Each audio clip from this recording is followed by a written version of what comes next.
Presiden Recep Tayyip Erdogan menjadi simbol kebangkitan Islam di kawasan Asia dan Eropa, dan bahkan dunia. Dan oleh para pengkritiknya, Erdogan dijuluki sebagai The New Ottoman Sultan atau Raja Baru Turki Utsmani.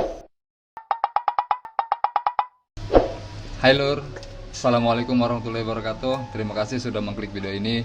Sedikit informasi tentang channel Irwan Banten ini, bahwa channel ini berisi konten yang memuat kisah, sejarah, dan biografi tokoh besar dunia dan Nusantara. Agar tidak kehilangan manfaat dari keberadaan channel ini, silakan tekan tanda subscribe supaya bisa melihat update terbaru, supaya lebih tahu sejarah dan biografi tokoh yang selanjutnya. Oke, kalau sudah ditekan tanda subscribe-nya, silakan tonton video ini sampai selesai. Check it out. Recep Tayyip Erdogan. Saya sangat suka dengan Erdogan, karena lihat dari namanya aja udah ada kesan kelembutan serta ketegasan dari nama Erdogan ini. Erdogan dikenal dengan nama Erdogan. Beliau adalah presiden ke-12 dari negara Republik Turki. Beliau terpilih sebagai presiden dari hasil pemilu yang pertama kalinya yang diselenggarakan di negara Turki. Jadi mungkin kalau sebelumnya itu main sistem tunjuk aja, lo jadi presiden ya, oke, yang kayak gitulah, ada prosedurnya.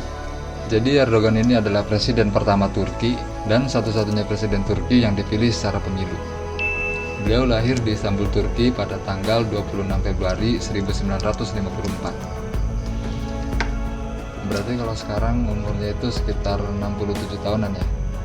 Jadi pertanyaannya itu, kenapa Erdogan bisa sangat populer dan banyak dikagumi oleh umat muslim, bahkan disegani oleh dunia? Untuk mendapatkan jawabannya, maka kita harus flashback dulu ke sejarah Turki di masa sebelumnya. Jadi negara Turki yang kita kenal sekarang ini, itu sebelumnya menjadi pusat pemerintahan kejayaan Islam, yang dipimpin oleh seorang khalifah ataupun sultan yang memimpin seluruh umat muslim di dunia.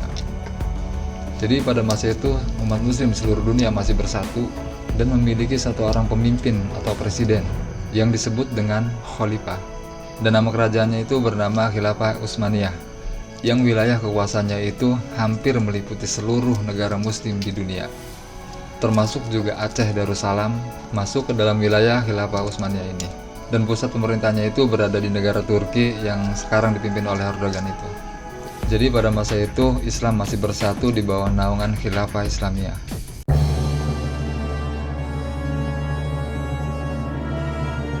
Namun sejak Eropa mengalami kemajuan baik di bidang ekonomi maupun teknologi, mereka melakukan ekspansi ke berbagai negara di seluruh dunia dan melakukan penjajahan di mana-mana sehingga menyebabkan peperangan di seluruh dunia. Kemudian disebut dengan istilah Perang Dunia ke-1.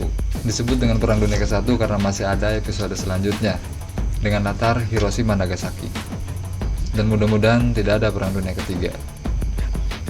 Nah, jadi semenjak Perang Dunia ke-1 ini, wilayah kekuasaan kerajaan Turki Utsmani menjadi terpecah-pecah. Banyak dari wilayah kekuasaannya yang dijajah oleh bangsa Eropa seperti Portugis, Belanda, Inggris. Kayak seperti misalnya Aceh yang dijajah oleh Belanda. Akhirnya wilayah kekuasaan Turki Utsmaniyah ini semakin habis direbut dan dikuasai oleh orang-orang Eropa, dan hanya menyisakan wilayah yang menjadi pusat pemerintahannya saja, yaitu Turki Utsmani. Tapi penjajah Eropa terutama Inggris terus menggoncangkan sehingga menyebabkan keruntuhan pada Khilafah Utsmaniyah. Jadi khalifah terakhir umat Islam itu berada di Turki Utsmani, dan setelah itu tidak ada lagi Khilafah Islamiyah.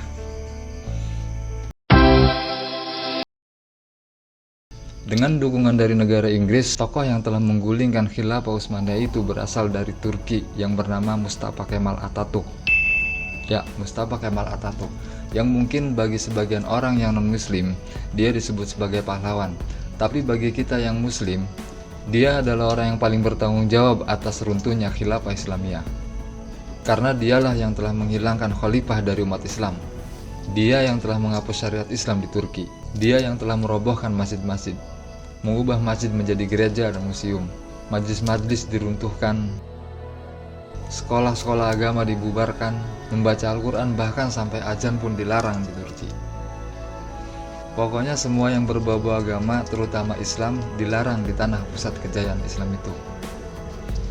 Maka wajar karena kezalimannya itu, ada seorang penulis Turki yang menceritakan, katanya sakaratul mautnya itu sangat lama dan penuh penderitaan. Kemudian ketika meninggal dunia, jasadnya itu ditolak oleh bumi. Dan ini sudah menjadi cerita umum. Di luar sana banyak yang menceritakan ini. Jadi katanya ketika bumi tidak mau menerima jasadnya, kemudian jasadnya itu dibawa ke sebuah bukit, dan jasad itu disimpan di celah-celah marmer seberat 44 ton. Lokasi makamnya itu di Jalan Tandogan, Museum Etnografi di Ankara, negara Turki. Dan ada salah satu buku juga yang menerangkan bahwa Mustafa Kemal ini adalah salah satu agen Yahudi dari sebuah kota di Turki yang bernama Tesalonika, yaitu Yahudi Dumama, yang dikirim oleh Yahudi Internasional untuk menjatuhkan pemerintahan Sultan Hamid II. Dia berdalih bahwa untuk menjadi negara yang maju, maka semua unsur-unsur keagamaan harus dihilangkan di Turki, dan beralih dengan gaya kebarat-baratan. Mulai dari gaya hidup sampai ke pakaian pun harus mencontoh ke dunia barat. Jadi seperti merubah kiblat dari Arab ke barat gitu. Tapi sayangnya setelah Turki menerapkan ideologi sekuler, negara ini pun tidak pernah mengalami kemajuan, justru malah kemunduran. Dan hampir satu abad kemudian setelah pemerintahan Kemal Atatürk, muncullah sosok yang sangat luar biasa, yang perlahan tapi pasti mulai merubah tatanan pemerintahan Turki yang lebih baik. Beliau adalah Recep Tayyip Erdogan yang sekarang sedang menjabat sebagai presiden di Turki.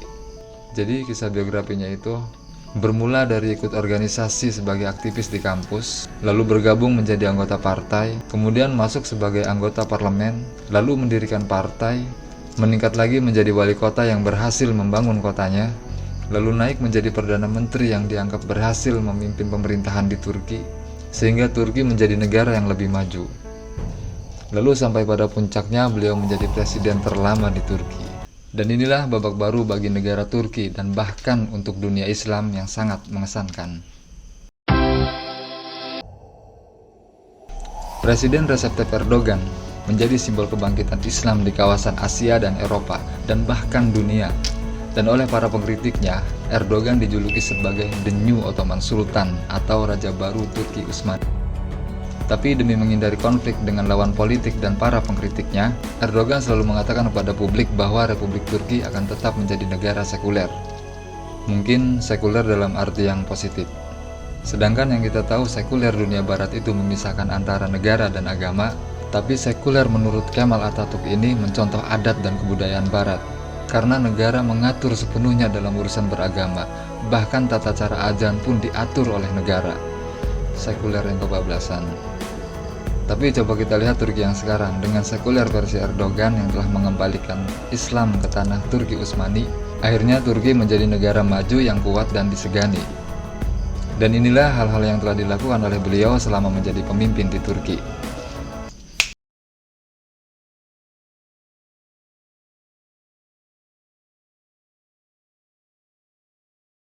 Apa saja keberhasilan Erdogan untuk negara Turki? Oke, akan saya bacakan. Di tahun 2013, produk domestik nasional Turki mencapai 100 miliar dolar Amerika. Angka tersebut sama dengan gabungan 3 negara dengan ekonomi terkuat di Timur Tengah.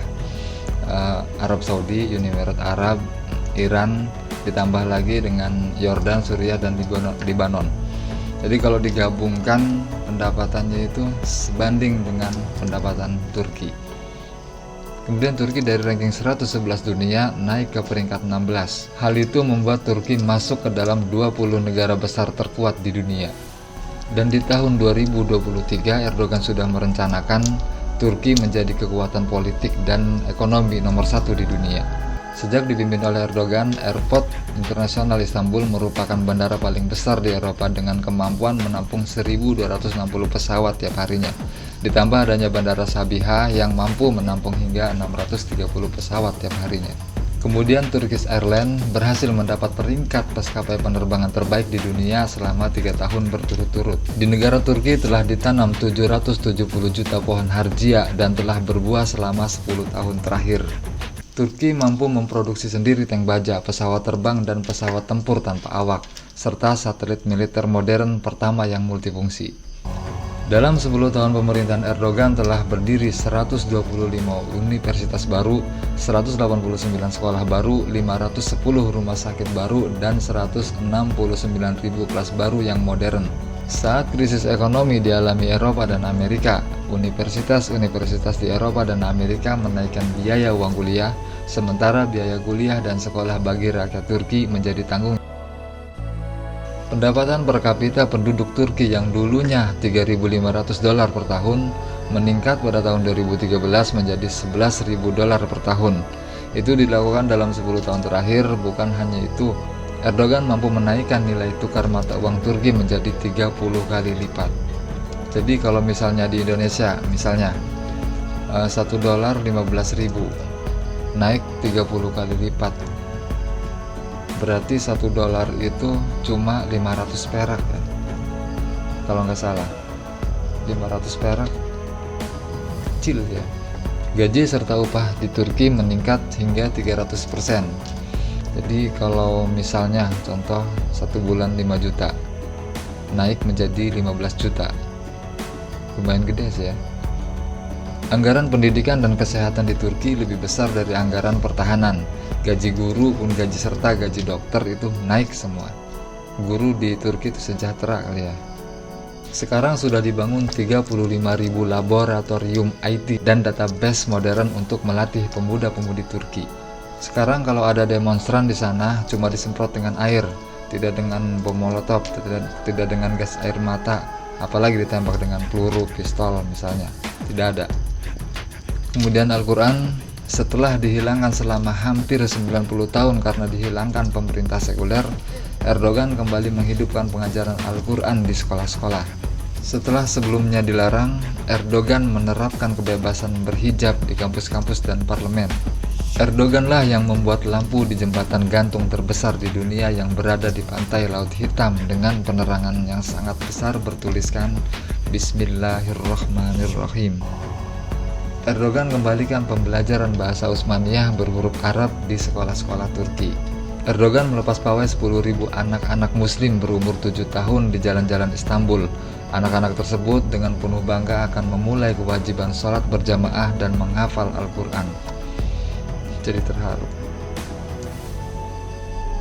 Kemudian apa saja jasa-jasa Erdogan untuk dunia? Oke, saya bacakan lagi.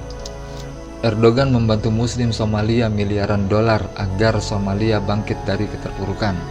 Erdogan membantu Muslim Uighur Cina agar rejim di sana tidak sewenang-wenang. Erdogan membantu Muslim Suriah, membantu Mujahidin Suriah dengan senjata, dana, dan pasukan untuk melatih oposisi Suriah.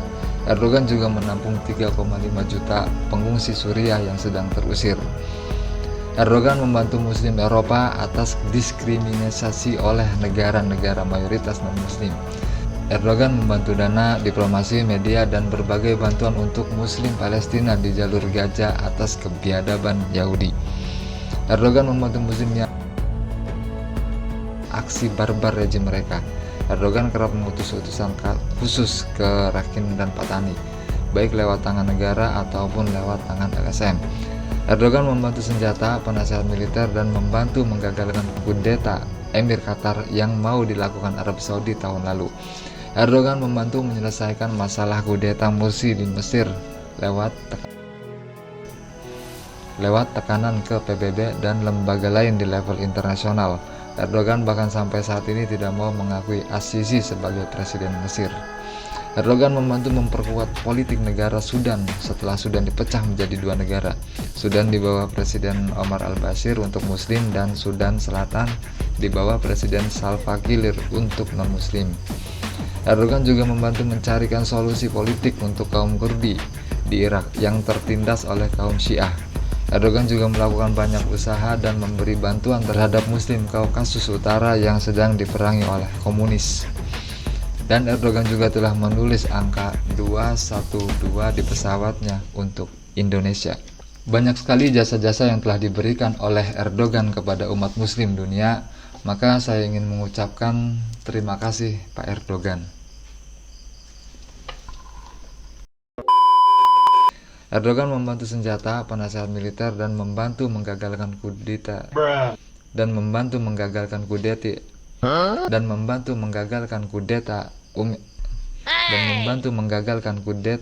Emir Qatar yang mau dilakukan Arab Saudi tahun lalu.